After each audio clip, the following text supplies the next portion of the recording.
انا عايز اقول لك حاجه مهمه. اتفضل يا قلبي. Please try again. Please try again. انت نسيتني فوزي؟ ليه؟ هو انا اعرفك عشان انساكي؟ انا نائب ميكروكروم يا راجل، مالك؟ يخرب بيتك! ده عبيط يا بنت. ميكروكروم! يلا يا ولاد رقصة الموت ودعوا صاحبكم.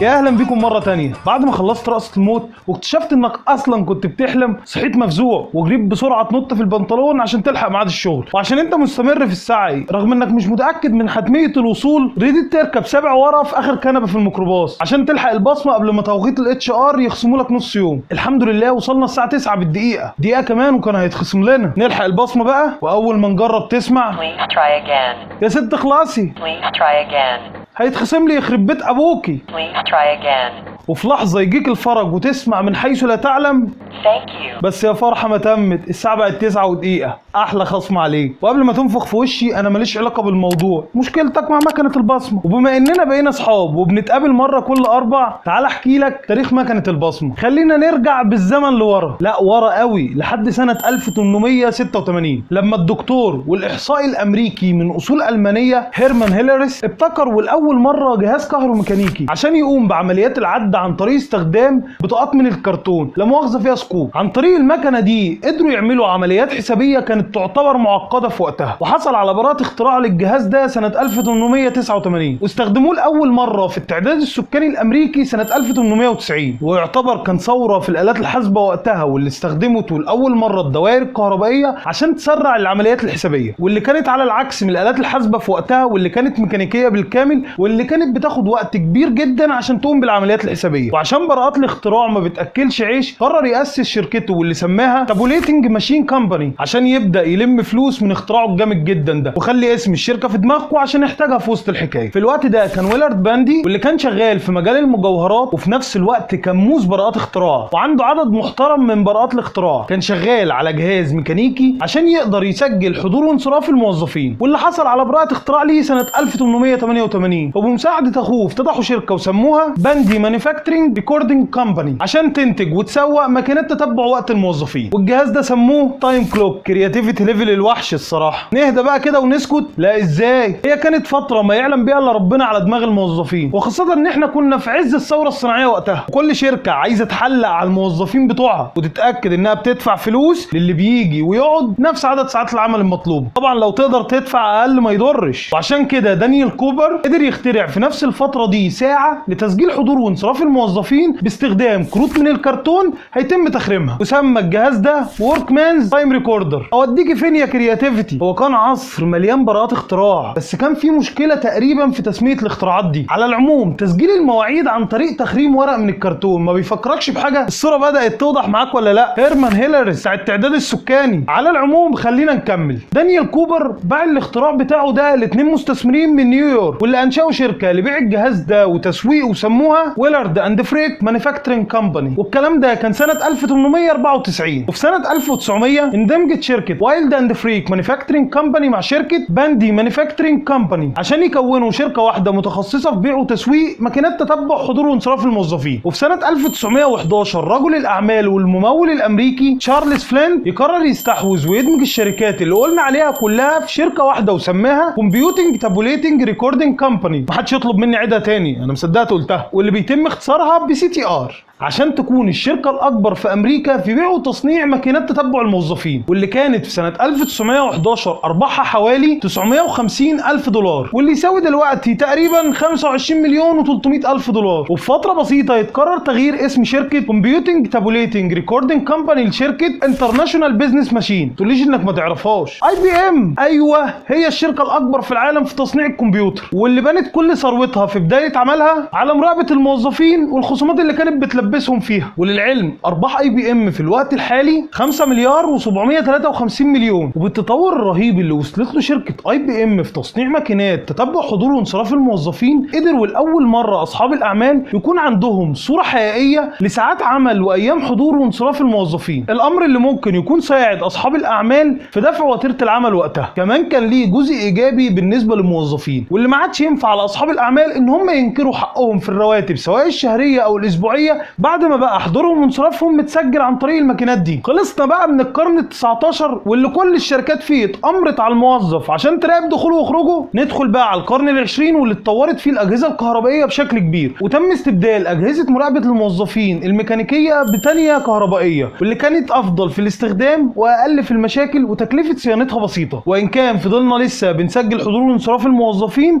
على كروت من الكرتون. نجري بقى بالزمن شوية كمان، ومع ظهور البرمجة وقواعد البيانات ابتدى يتم تصنيع ماكينات حضور وانصراف بيتم تسجيل بيانات الموظف جواها، ولحد ما وصلنا للعصر الحالي مع صاحبة السمعة السيئة وسبب التوتر بين الموظفين وبتوع الاتش ار مكنة البصمة. نهدى بقى ونسكت لحد كده؟ ابدا. مع تطور التكنولوجيا ابتدت شركات في الوقت الحالي تستخدم برمجيات مش بس بتراقب دخول وخروج الموظفين في الشركة، دي بتقدر تراقب نشاطهم على اجهزة الكمبيوتر وعلى اجهزة التابلت الخاصة بالعمل، زي البرمجيات اللي مبنية على الاي ار بي، وده عشان تقدر تتأكد من انتاجيتهم خلال ساعات العمل، وتتأكد على انها بتحصل على اكبر استفادة خلال وقت وجود الموظفين في الشركة. ولحد هنا اكون عرفتك تاريخ ماكينات الحضور والانصراف. ما تنساش اللايك، Thank you. ما تنساش الشير، Thank you. وما تنساش تشترك في القناة. Thank you. سلام.